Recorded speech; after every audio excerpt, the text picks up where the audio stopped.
Hello and good morning if you're watching along from Europe, where it is a very early morning indeed. What time is it here in Europe? It's 4:02 in the AM, but over in Australia, it's a more pleasant time for the Fantasy Live here this morning. So, welcome along. My name is Jack Gorson. Joining us today, we'll have Diogo Moreira, the Brazilian Moto2 rider that's fighting for that Rookie of the Year crown in Moto2 after doing a very, very good job this season so far. But we're in Australia for round 17 of the MotoGP World Championship. With just 4 rounds left, there's 10 points in it between Pecco Bagnaia, who's chasing Jorge Martin at the top of the standings. It's getting very, very tight indeed as MotoGP goes down the stretch as we head towards Valencia for the final round at the middle of November. So, as we say, we've got Diogo here joining us today, so I'll bring Diogo in and say hello to him. Diogo, hello. Good to see you. Hope you're not doing too bad with the jet lag. We know it's been a tricky couple of weeks going back and forth to Europe. How's things? All okay? Hello everyone. And yeah, we are here in Australia. This amazing circuit. And yeah, the jet lag is difficult for us. This night I wake up like 4 in the morning, and after was impossible to sleep. So that's the point for us in these races. So let's see. Tomorrow we start, and we need to enjoy. Diogo, of course, a track like Phillip Island doesn't come around too often. It's an incredible place. I think you've only been there twice so far in the Grand Prix career. And last year was obviously a very, very difficult time with that Moto3 race being total chaos. So how excited are you to get out there on a Moto2 bike around Phillip Island? Yeah, I'm excited. So I think will be good for us because this circuit is left side. So and for us this is important because left side I go more fast or more easy to do the corner. So let's see, because last year we crashed in the warm up lap. So and after I was impossible to finish the race. So let's see. I am excited. So this year the bike is different. So let's see. Yeah, just remembering now, you weren't the only rider to crash on that warm-up lap as well. I think Danny Holgado crashed too, so yeah, a real chaotic Yeah. one there last year in Phillip Island. Of course, this year you're fighting for the Rookie of the Year crown in Moto2. I think you're 11 points behind Senna Aegis. It's going to be a tight battle between you two because we've seen kind of one weekend Senna has a really strong result, then the next weekend you have a really strong result. You know, it's very close, but do you think you can get there and gain those 11 points back on Senna? Yeah, I think yeah, because now I think we are in a good weight for the these races. I mean, the beginning of the season was difficult for us. New bike, new team, so we are struggling a lot. But I think now we can do. We miss some races, so we need to recover these points. But yeah, we have 4 races to do it. So let's see. Well, I think everyone's been impressed with the progression so far, so we'll see how it goes in the last 4. But of course, Diogo, we have you here today to help us out with a little job, so we'll bring in our MotoGP fantasy team now. If I just scroll all the way up to the top of the page. Our team, Diogo, is a little bit restricted for money because we had a small glitch in the system and it reset our money, unfortunately. But we can make some decent changes still, I think. So, just a quick refresher, we can, of course, make 2 changes, and you can make those changes with whatever you like, whether it's 2 riders or a rider in the team, however you want to do it. So, we have the big thing is 1.2 million left in our remaining salary to be spent.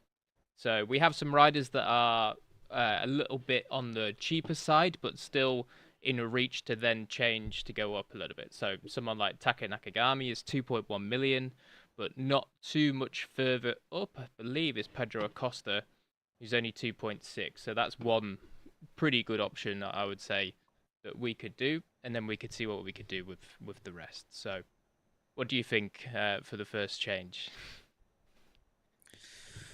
For me, I will change Taka, and and I will put Pedro Okay. because he's doing well this season. So I think this track he can do a good job. So I think this team is quite good because we have Pecco. He's on top now. Fabio, he's coming strong now, and I think Fernandez can make something, and for me Acosta this weekend he can stay on the top. Yeah, absolutely. I think it's not too bad. They've all got good potential to have a good weekend. We do, of course, have one more trade, and we got 700,000 left over. In terms of riders, if you were to change Raul Fernandez, that would mean you could get a rider up to 1.7, which I don't think there's too many options. There's Jack Miller, of course, a home GP this weekend, or Johan Zarco, Luca Marini. Maverick would be too expensive. So you have those sorts of options, or you could always change Fabio, and then you would have 2.4 million, which would maybe allow you um, someone like Digia. Of course, Digia's struggling a little bit with his shoulder, but still going very well. Who else could we get for 2.4 million? You could have Maverick again, or No, someone like maybe Alex I will Marquez. change. I will change Raúl, Okay. and I will put Jack because he home GP, so maybe is a good point for him. So I think this team is quite good. Yeah, not bad. I think that's nice. We know that Jack is fairly decent around his home circuit there in Phillip Island as well, so Yeah. hopefully he has a good weekend on the KTM. Now, the last thing, Diogo, is we can switch the order. So, if you remember from last season, we have the gold riders, which scored double the points of your silver riders. So, if you think, okay, maybe Jack is going to have a really strong weekend, we could change him probably with Fabio, because I think Pecco is going to be right up there battling for the victory, or you could always put Acosta into gold if you think Acosta might get on the podium this weekend.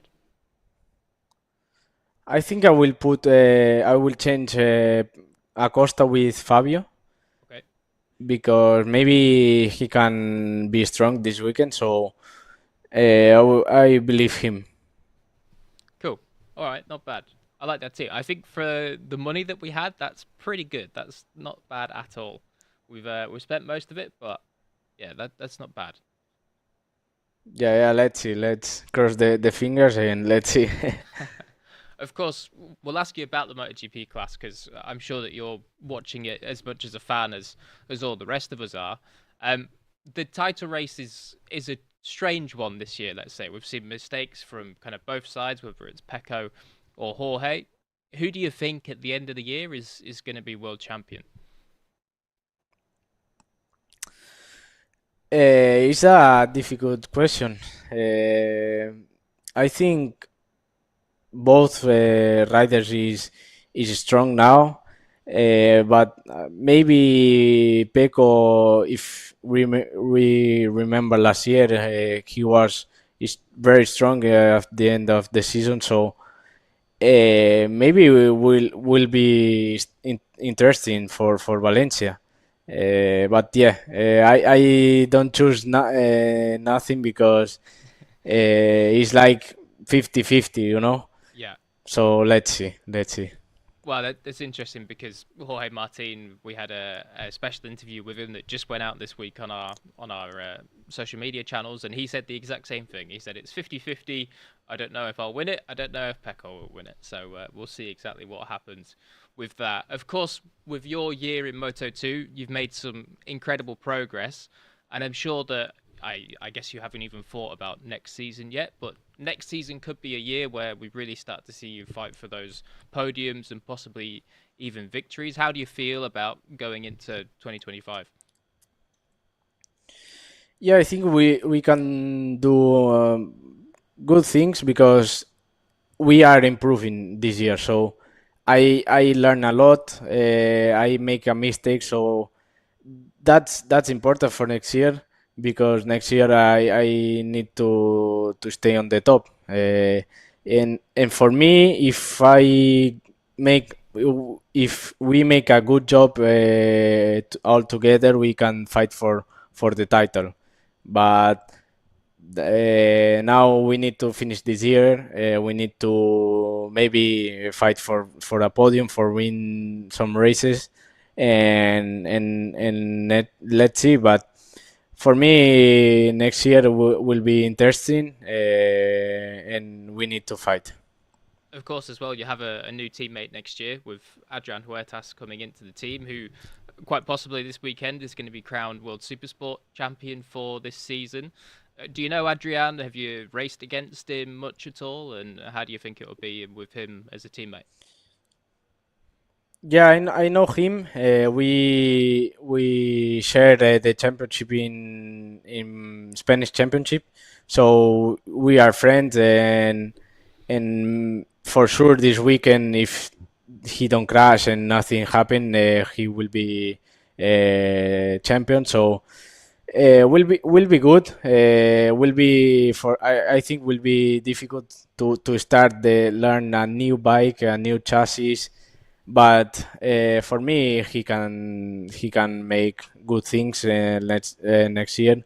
So if I can help him, I will do so. Let's see. And just lastly, Diogo, we of course know you're pretty handy on a supermoto bike, and in the off season, you often like to go and turn up at the Supermoto World Championship and win a few races. Any more plans to go and race some supermoto and have a little bit of fun and pick up some trophies as well?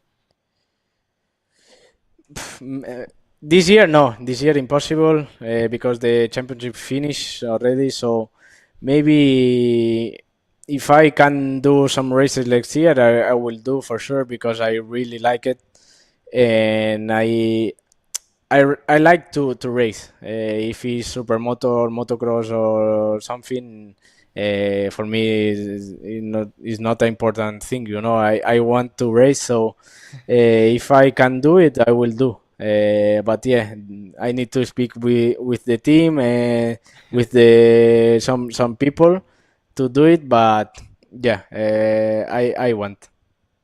I feel like you're one of these riders where in the winter break you don't really take any time off from bikes at all. There's no off weekends. I mean, I only this year I only have 1 week because I the next week after Valencia I have the marathon race. So after that I will stop 1 week, but after I stop to train, I start to train, I start to move the body, and yeah, I cannot stop. Well, at least you enjoy it anyway. That's what it's all about. So, all good fun. Yeah, yeah, for sure. Motocross in the winter is good, and I really enjoy. So I love. Okay, Diego. Well, thank you very much for joining us for the fantasy preview. Good luck this weekend. Hopefully, the weather isn't going to be as bad as what the forecast was saying. I don't know if you've checked the forecast, but it was looking a little bit wet and windy. So hopefully, it's not going to be like that. But good luck this weekend, regardless what the weather is, and we hope to see you fighting up there for a strong finish. Thank you so much, and let's see this weekend if we can fight for the podium. I'm sure it will. Okay. Good luck this weekend. Thank you. So then, Diogo Moreira there with his team.